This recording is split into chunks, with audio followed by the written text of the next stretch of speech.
સરકાર દ્વારા સુરત શહેરની સિટી લિંક બસમાં સિનિયર સિટીઝન 60 વર્ષથી ઉપરની ઉંમરના ભાઈઓ બહેનો માટે મફત પ્રવાસી સુવિધા માટે સિનિયર સિટીઝન એસોસિએશન તથા અન્ય ગ્રુપના સંયોજક શ્રી મંગળભાઈ પટેલના આયોજન હેઠળ વિશ્વ Umiya foundation Althan Bhimrad road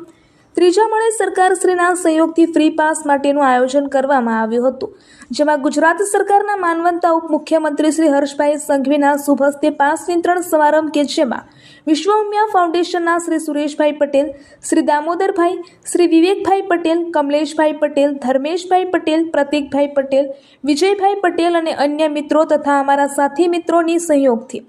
515 senior citizen હાજર રહ્યા હતા, જે પૈકી સિટી લિંક બસમાં ફ્રી સેવા માટે 475 વ્યક્તિઓને રજીસ્ટ્રેશન કરી સ્થળ પર આ કાર્ડ આપવામાં આવ્યા હતા। આ Surat local bus free pass આયોજન સિનિયર સિટીઝન તથા અન્ય એસોસિએશનના સંયોજક મંગળભાઈ પટેલ સાથે સિનિયર સિટીઝન કાઉન્સિલર ભટાર સુરતના સલાહકાર અને પૂર્વ chairman Visabhai Patel, senior citizen association અલથાણના પ્રમુખ જયંતિભાઈ પટેલ, મંત્રી નવીનભાઈ પટેલ સમગ્ર સિનિયર સિટીઝનના મિત્રો સાથે રહીને વિશ્વ ઉમિયા ફાઉન્ડેશન સુરતના સહિયારા પ્રયાસથી સમગ્ર કાર્યક્રમ સફળ રહ્યો હતો।